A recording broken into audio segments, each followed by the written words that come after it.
Hello and welcome to ZED Talks. This episode is I'm excited. I'm excited for every episode, but today I am joined by Sharon MacArthur, who just before I hit the record button was like, Sharon, if I could come and be in your proximity and give you a squeeze, and we're going to make sure we do that because it's lovely to do it online, but it's nice to kind of get in proximity with people, isn't it? So Yeah.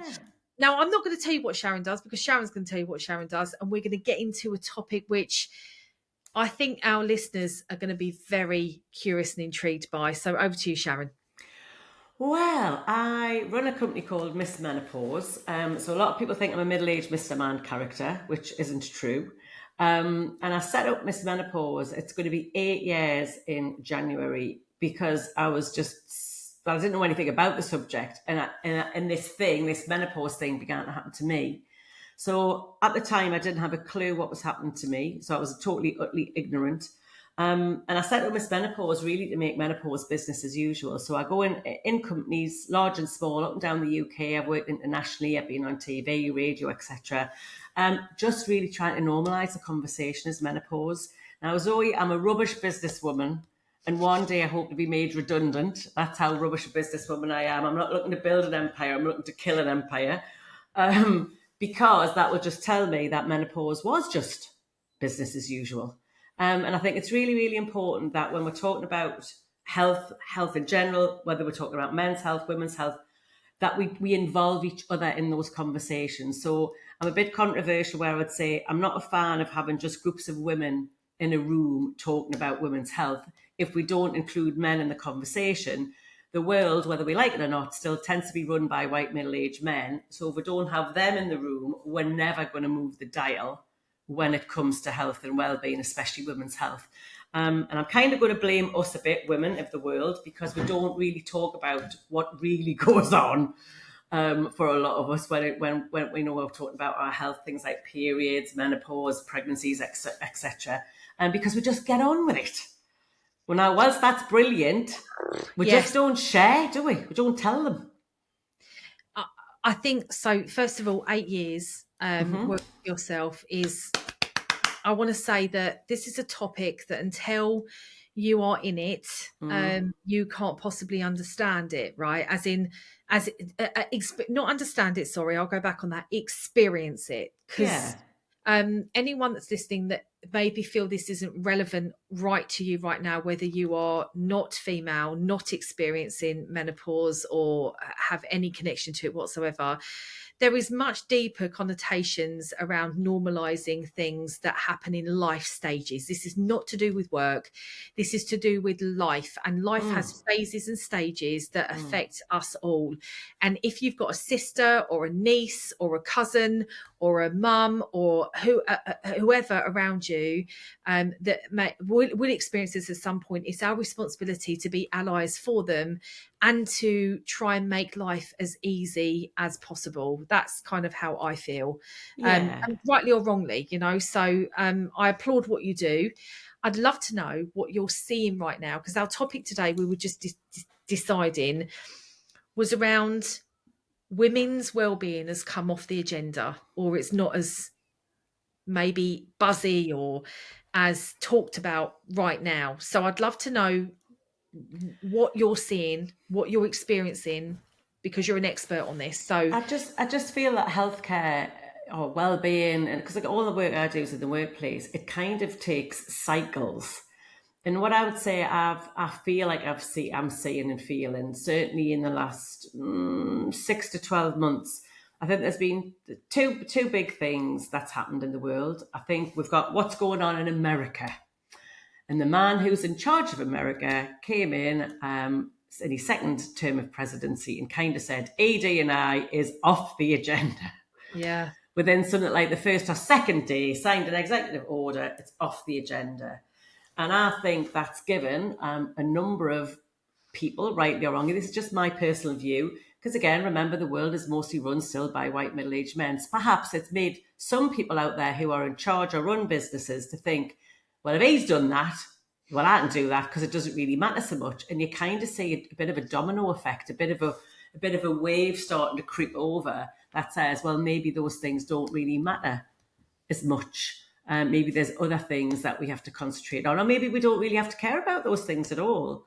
So I also think things like national insurance changes over here. So, things like everyday living for a business. You've got gas, you've got electric, you've got things like national insurance. They're fundamental basics to business. So if you've had money set aside for things like education, well-being, health, whatever it might be, those things have quite quickly in the last certainly 12 months been, a bit longer than that, been eroded. So the things that they still matter, all of these things that we're talking about today, but it's kind of where have they gone on the agenda? So the thing is, I find really interesting about menopause, for example, is women are working longer in history than ever before. Now, what you need to think about menopause is this. So like 100 and odd years ago, life expectancy for men and women was about 47 for men and about 50 for women. So menopause didn't really exist, and that's because we're clever mammals. So 100 and odd years ago, we go back to 1900, most women in their 50s wouldn't be here, would be dead, we wouldn't be here. So what we've actually done through better nutrition, better housing, better healthcare, etc., we've managed as clever mammals to extend our life expectancy by about an extra 30 years, which means that menopause has come onto the agenda almost for the first time in history. Because left to our own devices as mammals in the world, we weren't living that long. Yeah. But because we've got really clever extended our lives, menopause has come onto the agenda, which that's why we've never really talked about it. Because if you think about it, in the 50s, women didn't really work. It was look after your husband, make sure he's well cared for. Even if I look at my mum's generation, in the 60s and 70s, a lot of women just worked part-time if they worked at all. So like my generation, the ones that will follow on from that, we are having to, because of the cost of living, we're having to work not only in the home, we're having to be sent out from the home, and we're mostly having to work full time. And that's because it's too bloody expensive out there in the world. So we'll have to go back after we've had our families, when maybe we don't really want to, would like to look after the children. We'll have to work through things like menopause for the very first time in history. And I was reading this nasty paper a few months ago now, which was indicating that could the current government be looking at extending pensionable ages up to 71? Might that be the next extension in pensionable ages? So I'm 57 now, and I was led to believe growing up that my pension would kick in when I was 60, which is scarily 3 years' time. And how did that happen? I thought I'd be dead by now. But if my pensionable age now has been extended to 67 and I'm 57, what about all those younger people, behind me, whose pensionable ages could be going up again? So women in particular are going to have to work full time longer than ever before in history, and that's not going to reduce. That's only going to be extended.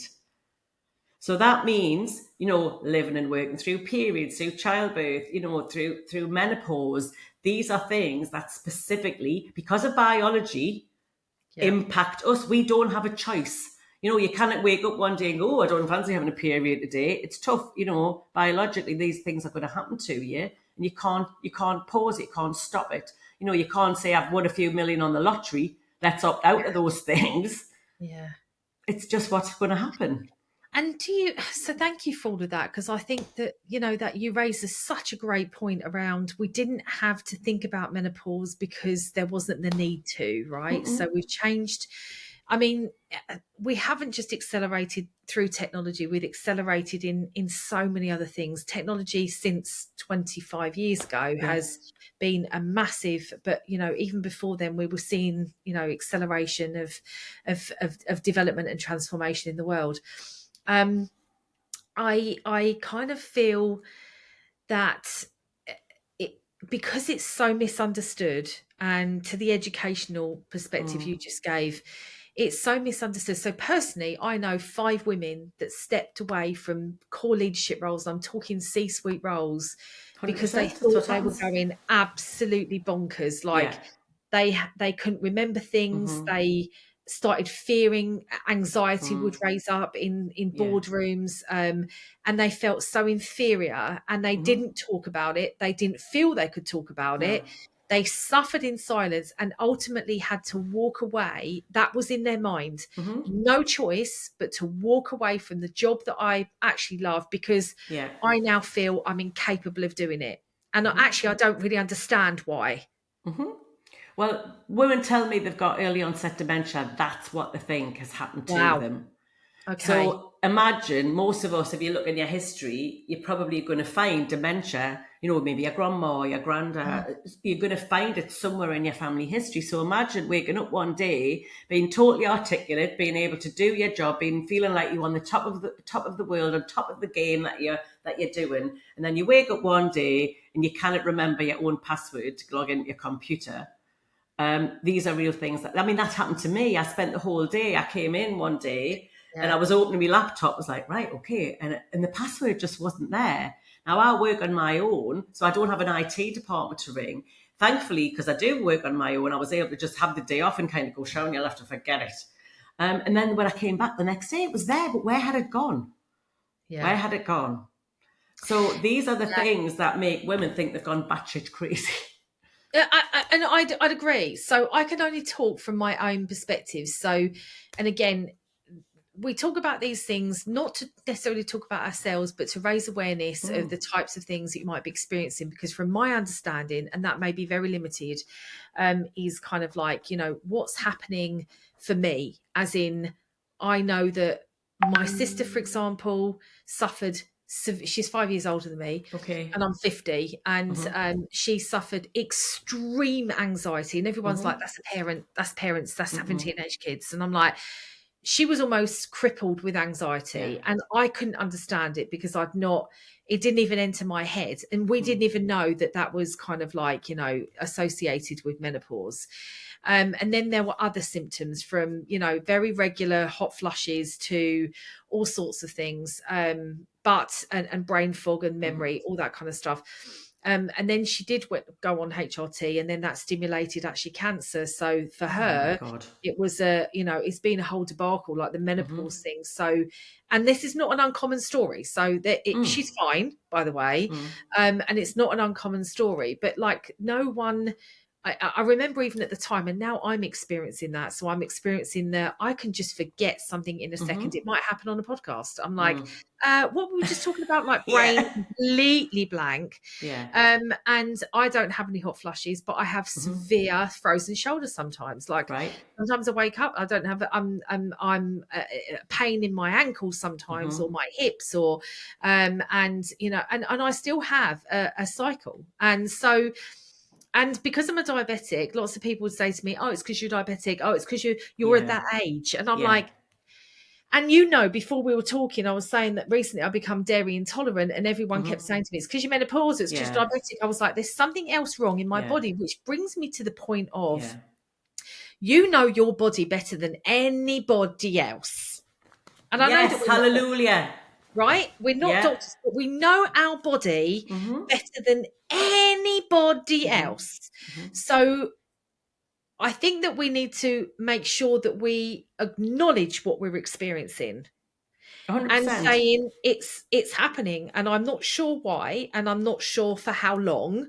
But there is a quest to learn what the root cause is, and I'm sure this is a lot. So I mean, maybe we can talk a little bit about what good women's health wellness should look like in the Well, workplace. it's dead simple. There's me being a proper Geordie. It's dead simple. It's so the gift I'm going to give everybody, and this is a gift that you can use yourself if menopause is going to happen directly to you, or whether you're a colleague, a friend, a family member, whoever that might be, you can use this gift.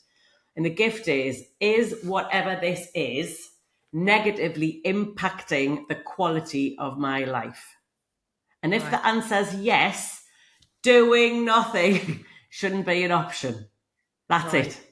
So is whatever this is, and we don't know what it is right Right. now, you can make assumptions, but whatever this is it negatively impacting the quality of my life?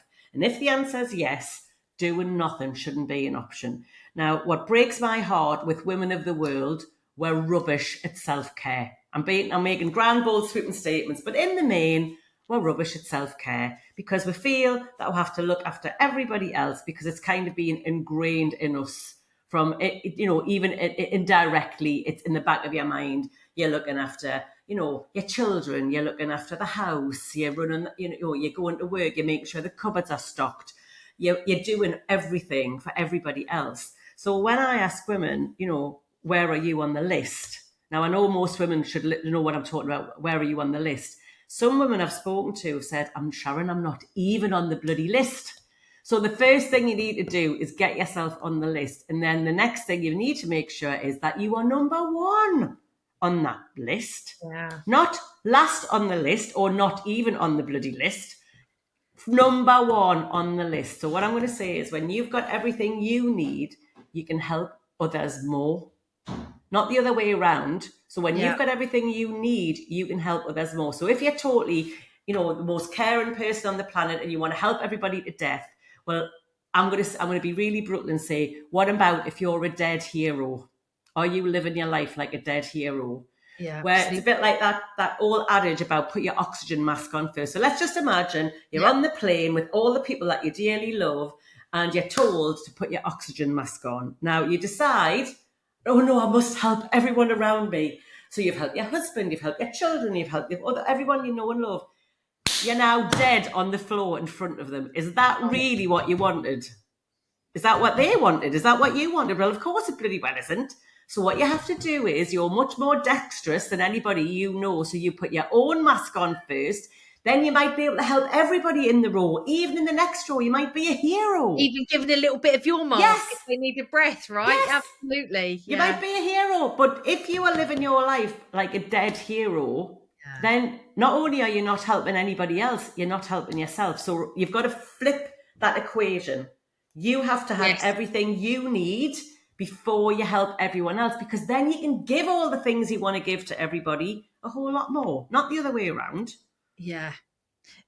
So last week I recorded a podcast and or was it earlier this week? Oh, it was earlier this week.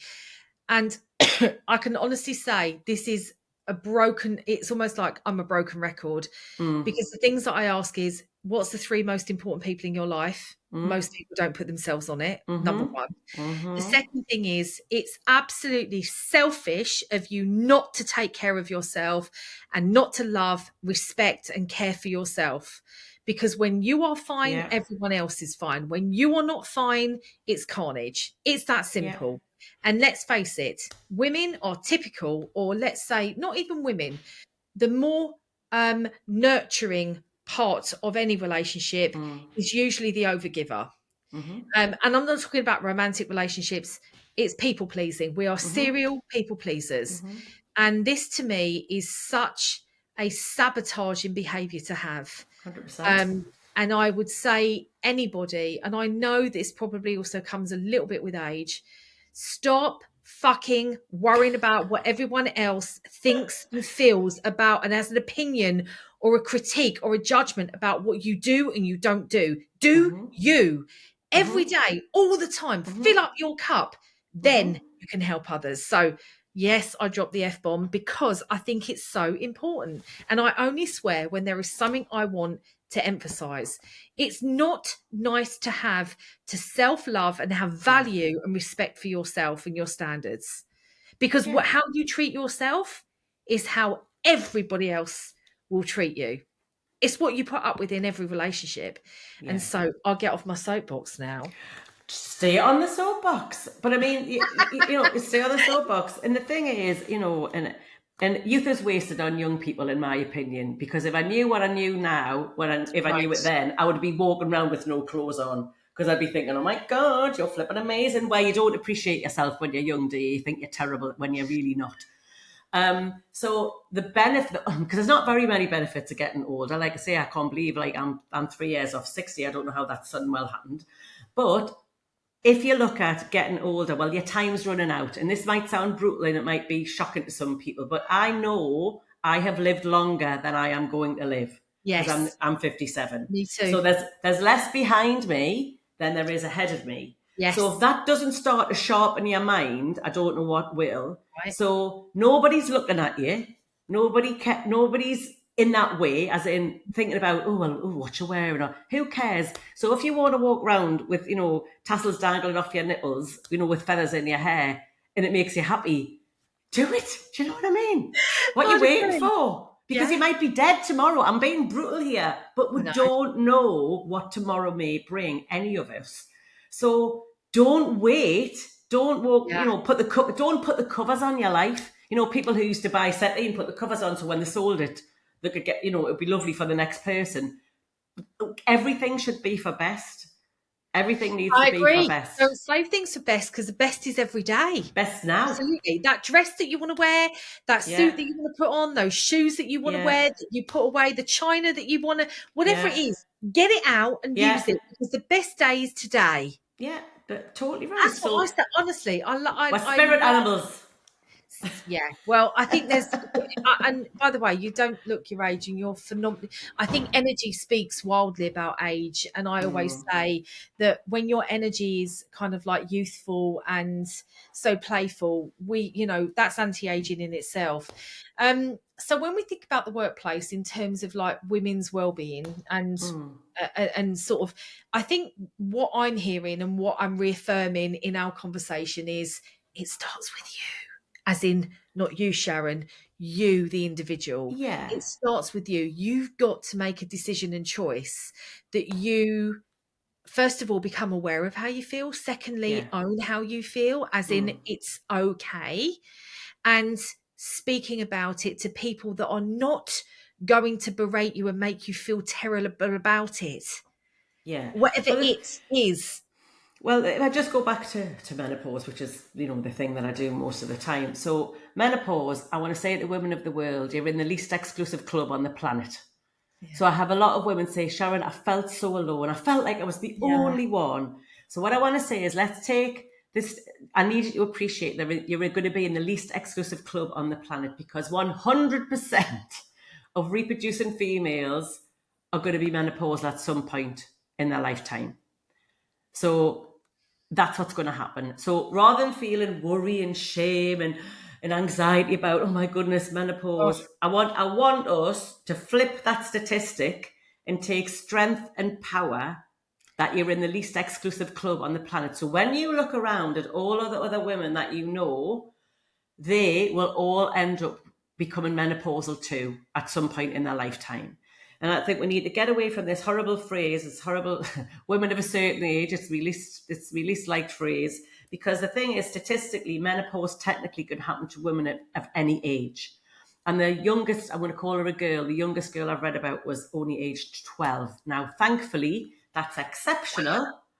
It's exceptional, but it's to hammer home the point that we've got to get away from this mindset. Well, when you naturally turn 45, things will drop off. This menopause thing will happen to you. And then the other thing to be aware of, the terminology that we are taught to use is rubbish. If Sharon was president, I'd rip the rule book and start it up again, because you hear women saying, I'm through the menopause. I need to just point out to everyone listening, once you're menopausal for the rest of your life. So once your fertility's ended through menopause, it's never coming back. What we really mean is, I want people to think of menopause as a train track. So menopause has 2 tracks on the train. The first one is menopause, and that's the easy one to understand, because what it means is the end of your fertility. So menopause means you have not had a period for 12 consecutive calendar months. That's all it means. So if you have a cheeky period at month 11, you've got to go back to the start and count again. Medically, that's what it means.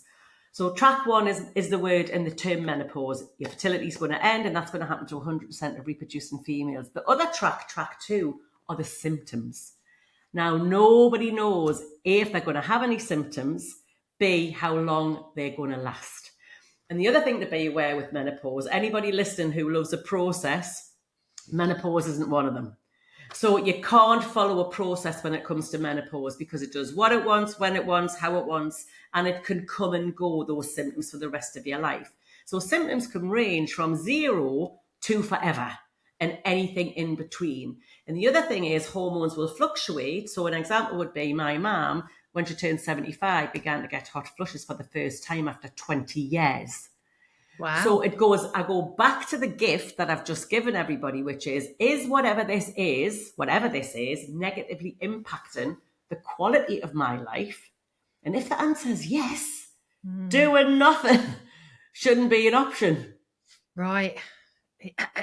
So I take from that. So that's staggering. First of all, I'm a little bit flawed about sort of again, it's education, isn't it? And this Yes. is not my area of expertise. I've only an expert on me. So I think a number of things, and if anyone's resonating with listening to this, because you'll have a response within your body. Your body's a whole GPS communication system. So, Yeah. and it is an ecosystem, all of its own, its whole world, everything. And it's all very, it will, there's a part of us which is very unconscious, and that is running our body pretty much Yeah. all of the time. So the staggering fact is that you can be in menopause at any age as a reproductive person, if you like. Yeah. No, people are very sensitive, and I'll go back to the DI thing because I think this is so relative, so intricate to this. There's so much stigma, and you mentioned the guilt and shame that comes along with all of these things that are labeled around a certain age group to a certain demographic, and all of the again things that we've been fed and normalized is you're at this age, it's going to happen to you, you can't possibly tell anything, you're just going to have to go with it, it's going to ruin your Suck it life, up. you just get on with it, just it's going to change your life. Now I believe that when you have puberty, it changes your life. Of course it does. So it's, to me, it's the other scale of you started Yeah. to have periods to reproduce. Now those periods are stopped, so you can't reproduce because Yeah. we are ramping up in life and then we're ramping down. So Yeah. we're going in a cycle. I say we come from the earth, we're going to go back to the Yeah. earth. Yeah. So these 2 points in moment in time, it makes a lot of sense when you think of puberty, when we start periods versus for girls, or for females, should I say, and obviously menopause as later in life, and at some point in that life, who knows, sucking it up. So I think that guilt and shame are two, as a psychologist, I say this with much love and affection, guilt and shame are the two most useless emotions we can experience. They are really debilitating. And so if anyone has these particular feelings around, and some people can't differentiate what feeling means what, or how guilt should feel over shame, or frustration should feel over anger, whatever it might be. But if you know that you've got some feelings around this of embarrassment, or maybe it's even prudishness. I don't know how to describe it any other way than guilt and shame is something that this is a call to action that you need to express, because these are very unhealthy to keep in the body and they need to come out. Energy is also another word for emotions. Emotion, energy in motion.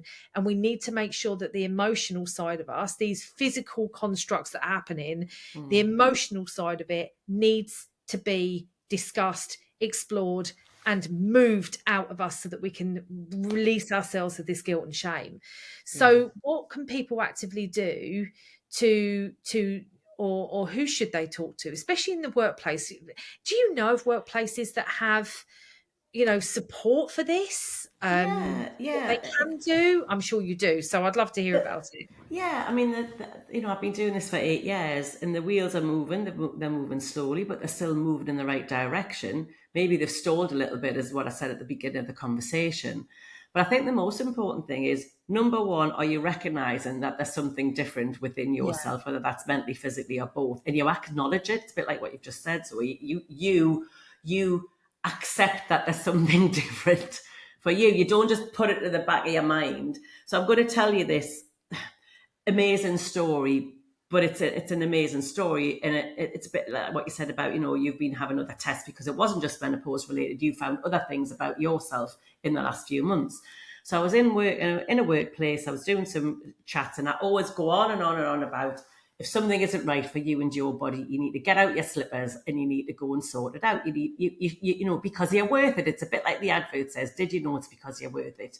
And I go on and on and on about this for 2 hours when I'm running sessions. And my sessions are relevant for anybody and everybody, so that everyone's welcome, from the most junior member of staff to the most senior, to anybody, any gender, anybody can come. And so I got this spectacular feedback about 6 months ago, and it was along the lines of, a woman had come to your session, Sharon, and she'd been having some health niggles. And like a lot of most women, she'd been just pushed at the back of her mind.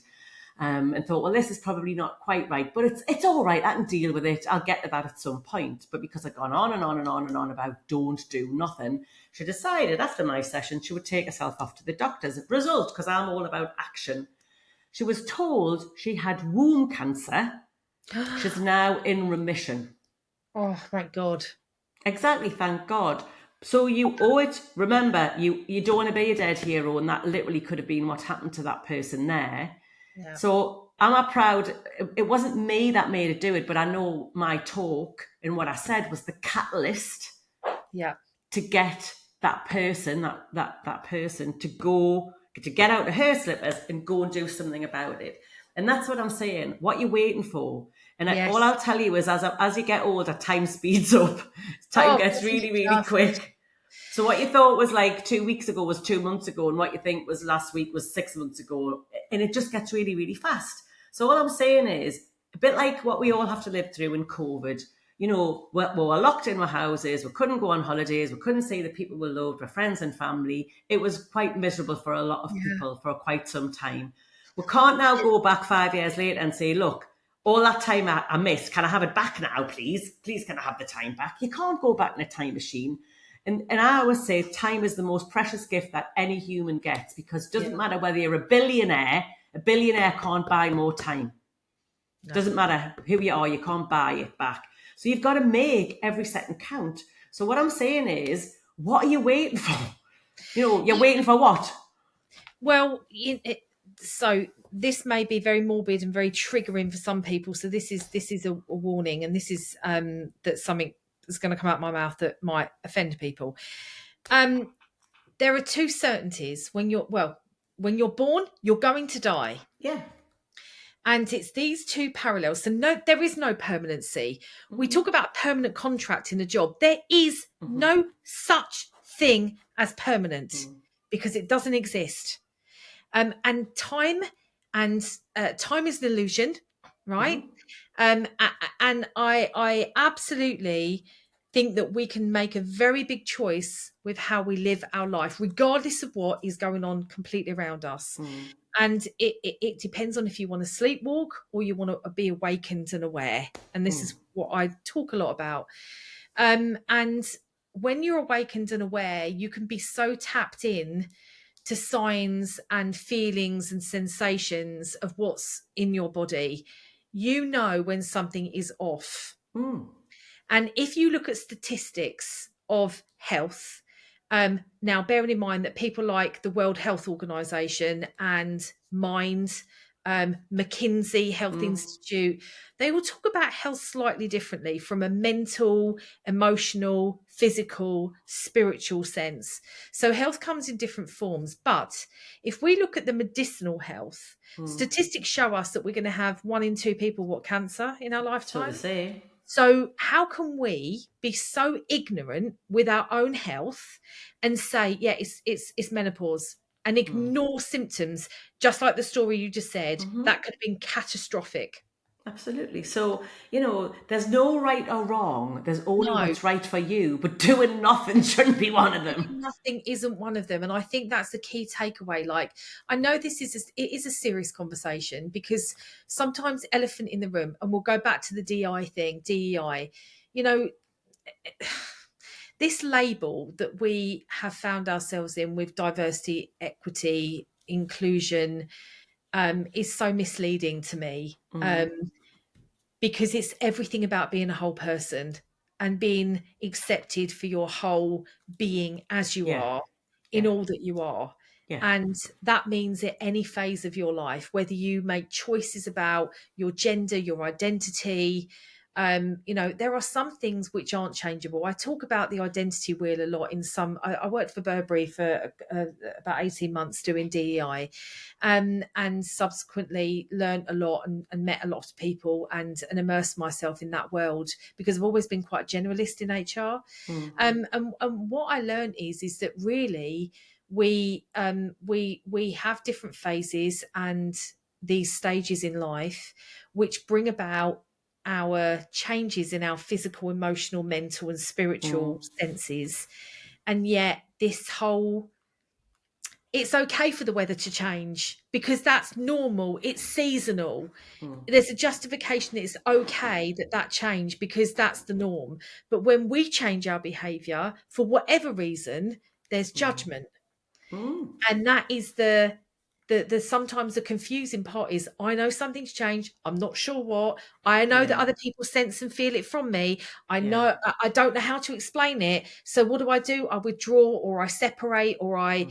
I start to not talk about things, experience the guilt and shame or whatever it might be, Mm. because of this. So regardless of and I mean, many people will have a view on that particular withdrawal of DEI and new signature of new rules, and I won't particularly play into that because, rightly or wrongly, it's happened, Yeah. and Yeah. Yeah. I can't change that. But what I know is that we can still appeal to people and say, you know who you are, and if you don't, learn who you are. Yeah. Well, I keep saying I've written the book on AD&I, and people go, "Have you written a book, Sharon?" I'll go, "Right, wait for it, wait for it. Here's the book. I'm going to give you the book in total. Everybody is the end. So equality, diversity, inclusion. Everybody is the end. So everybody is as different from everybody else. The end. That's it. And Yeah, what we need to do as humans, we need to take the time and trouble to be interested in each other's differences. yeah, I'm a very simple soul, and that's how I see the world. You know, I'm gonna go forward and I'm gonna ask questions or try and understand about things that are different from me, and I hope that other people who are different from me in it, would do the same. And if we don't, and I think the other thing that's happened in the 21st century for some reason. So I feel like when I was young, in the 80s and stuff, I could have had a conversation and it would have been okay for you and I to disagree. So I would have said, "Right, Zoe, tell me what you said." Say, "Sharon, I don't believe what you've said. This is what I yeah, think." And I'd go, "Well, tell me about that." And I would have listened to what you said. And you would have said, "Well, Sharon, tell me what your point of view is." And I said, "Whatever." At the end of it, we could have still said, "It's okay to disagree, but we could still be friends." But what I might have done is I now have a better understanding and empathy of your point of view. yeah. And you, so might have had a better empathy and understanding of mine. And I don't know, it feels like we've lost the ability to have those open, honest adult conversations without retribution and listen sensibly to others' point of view. And sometimes you might change someone's opinion. They might go, "Well, I'd never thought of it like that." I take your point. And that can also be an outcome of having those open, honest adult conversations. We change each other's point of view or opinions. Sometimes we will, sometimes we won't. But why have we stopped having those conversations? And that's what I feel is dangerous, especially when you talk about AD&I. It's almost sending the conversations underground. They're still happening, but we can't see or hear them anymore. And that to me is more of a worry. So I'm an advocate for, let's talk to each other. Let's keep the conversations going. Let's keep opening up the discussions, because then we'll understand each other better. And then we might have a chance of either coming together or at least respecting each other more because we've understood. Well, that I totally and utterly echo you, and I think what has just been sort of come to my mind is we're in a world now where we have to be a bit more mindful about what we talk about because people get so triggered, Mm-hmm. and because of that triggering. So first of all, there's a great book. It's called The Four Agreements by Don Ruse Miguel. Right. And these four agreements are flipping awesome. So my friend gave this to me. I think I was on Fisher Island in Miami on the beach, and my friend Jules, she'll probably listen to this, and we regularly talk about this. She gifted me this book, and it's called The Okay. Four Agreements. And the four agreements are: number one, be impeccable with your word; number two, don't take things personally; number three, Mm. don't make assumptions; and number four, always do your best. Mm. And if you live by these four rules, it means that you will not suffer any guilt or remorse or Mm. shame or, because you're holding yourself to account. And I can honestly say that the game changer out of all of it is not to take things so personally. Mm. Now, in a world and society where everyone can access everything online in a nanosecond, even quicker, we all now have become so opinionated, and we have to give our opinion on everything. And I'm like, when did we discern to just keep our mouth shut? Because I was always told, if you've got nothing nice to say, don't say it. Yeah. Yeah.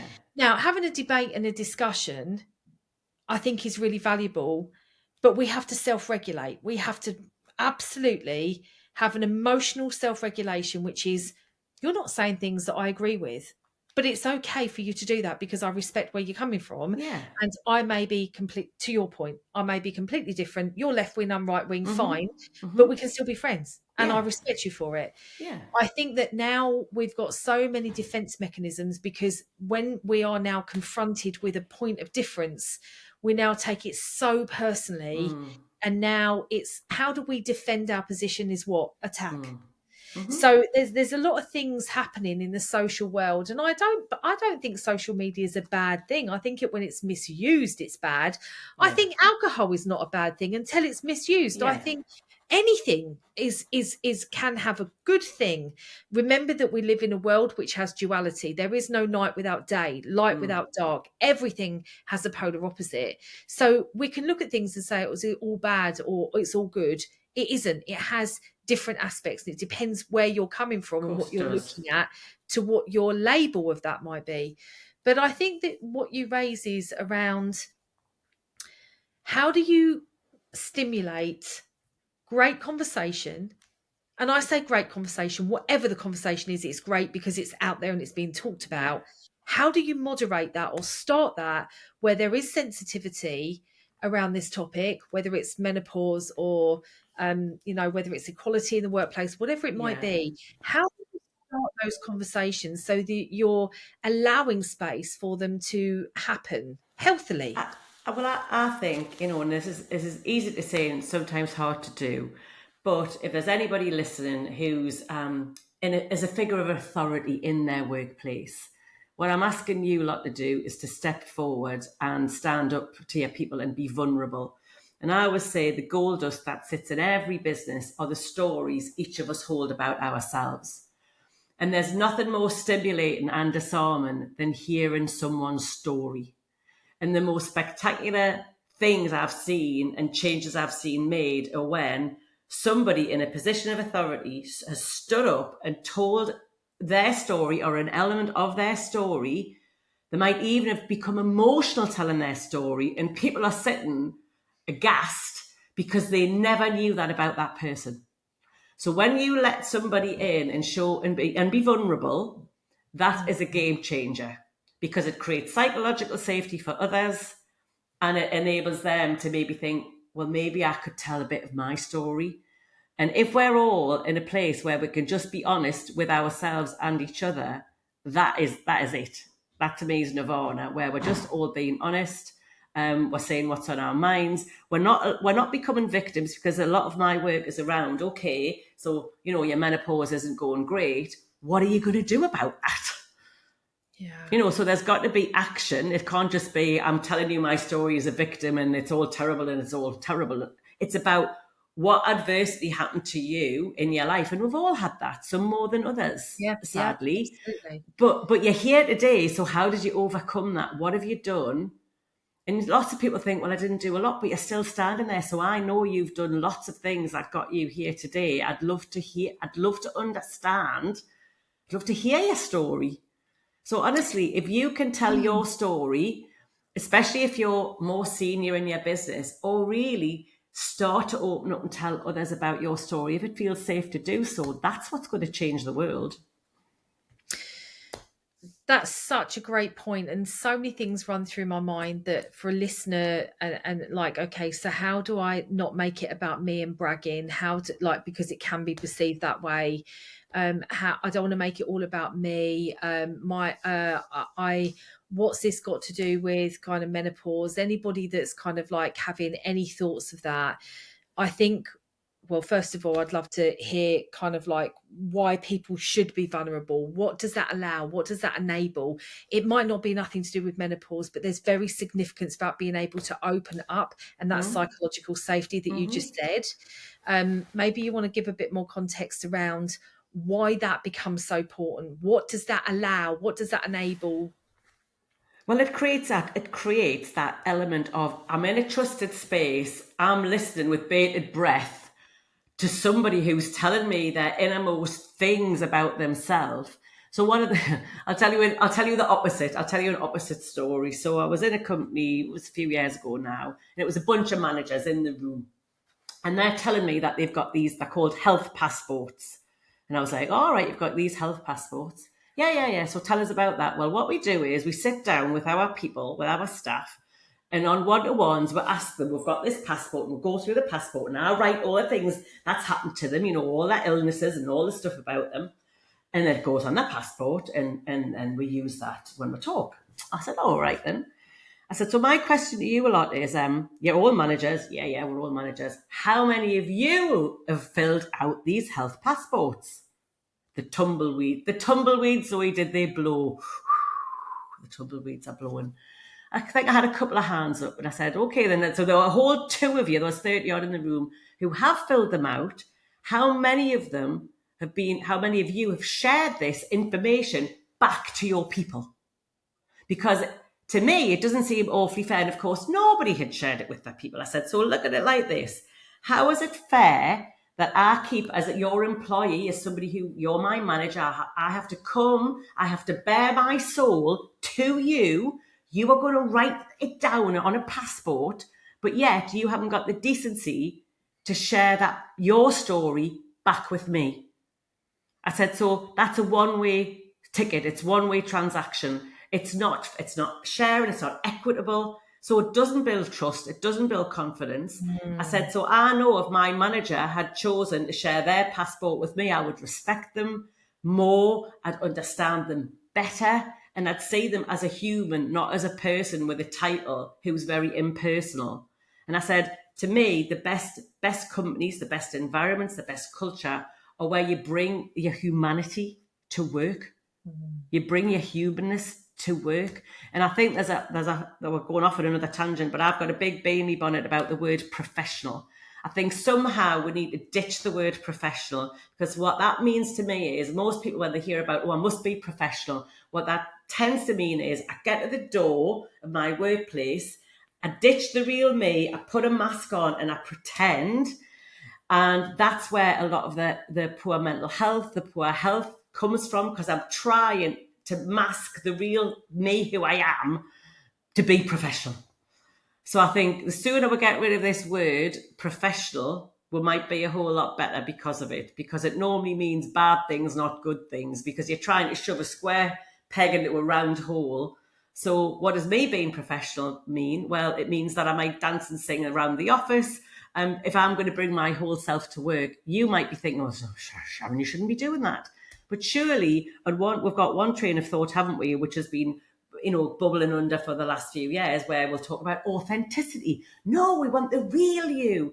Most companies don't really mean that. What they say is they want the version of you that fits in with the professional image that they want to portray. Yeah. It's not about the real you. And that's where we suffer with our mental health and physical health, because we're thinking, I've got to put that professional mask on at the door. So, when we'll go back to menopause. So I've got to pretend, bits of me aren't breaking, bits of my mental health aren't suffering, and I'm pretending. And that's where we've got this pandemic of poor health, mental and physical, because we're all pretending to be professional and we're not.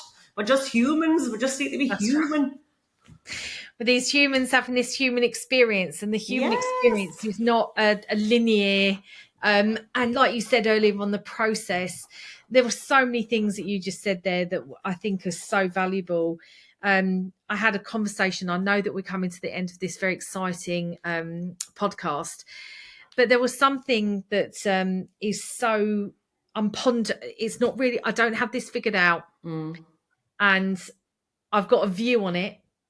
I'm not sure that my view is shared by many, but we talk about unconditional love. I don't know anybody that has unconditional love. Okay. And that's the same point. Like, I don't think it's so attractive for people to be solely themselves. I don't think it's attractive for all of us. And I think we're seeing that with the level of relationships now, having sex and libido is now declining. We're in threat of our kind of like reproduction because we've become so authentically ourselves. But as humans, we also have conditions. You must meet my conditions, which means there is no unconditional love. There is no, and that could be a friendship, a sibling, a parent's child. I mean, I think the closest you get to it is parent-children. I'm not a parent myself, so I save that for, I'm not going to judge anyone that says alternative to me. At the same time, it's like, if we want to be authentic and we want to be our full selves, then we are not going to meet the models of other people's worlds, and we will face judgment and we will face criticism, and therefore we have to not take it personally. We have to be so comfortable with ourselves, because I also struck me as you were talking is, I know that I have suffered, and I get tingles as I talk about this, is it's confusing how I feel. It's confusing because it's something new. And even though I know what's happening in my body is not, it hasn't been happening for years, it's something new, I have to trust that I know myself well enough, and that I am very authentic, and that I am bring my whole self. And by doing so, I can also admit I am a bit confused about this. I don't know. And even if people disagree with me and have a different opinion, I have to think of one thing. That's your opinion. It's just an opinion. Yes. It's your lens that you see the world through, as mine is mine. And I think what's really important is kindness. Being kind to yourself, apply it to self first, and then be kind to others. And if we're adding in a dash of kindness, firstly to ourselves and then to others, then surely we can all get along much better. I can be better in my own body from a health and well-being where we started, because I'm recognizing what's going on. I'm going to be kind to me. And then, out there in the world, I can be kind to others, whether that's in thoughts or deeds. So again, I'm just a simple soul. Maybe I've turned into an old hippie as I've got older, but I'm just like, let's be kinder. You're not old, but I would say that I'm older than I was a minute ago. Well, absolutely, all of us, and all of us are so we're the youngest we're ever going to be in this Exactly. That's it. And when we think about that, it's like, go grab life and live a very healthy life, because that's what will give you longevity. And as we kind of wrap up this session, I think it's really important for us to all take ownership, radical accountability for ourselves, our health. No doctor, no surgeon, no partner, no one else is coming to save us, and they're not obliged to either. Their jobs that they do, it's up to us to recognize that something is wrong and acknowledge it. All right, whatever it might be, but you have to take radical responsibility for yourself and vocalize that in a way which can articulate and say, I might need something. I don't know what. I don't know. It's to not do anything, which is the unthinkable eventuality. Shouldn't be an option. It's not an option. So it's about taking action, even if it's one step. Yes. This has been a really inspiring topic for me, and I hope it has been for those that are listening. But Sharon, thank you so much. And I know that there's more gas in the tank about this. And I'm sure another episode where we're going to talk about other things that are so intricately linked. But thank you for shedding some light on all sorts of things. And if you are listening, you want to work with Sharon, or you want to connect with Sharon, you'll find in the description below information that can go directly to Sharon. And if you've got any questions about the podcast, or maybe you have a burning question that you want to ask as a listener and contribute, then there is also that voice too. So thank you, Sharon. Thank you. Cheers, man, Zoe. Thanks for having us.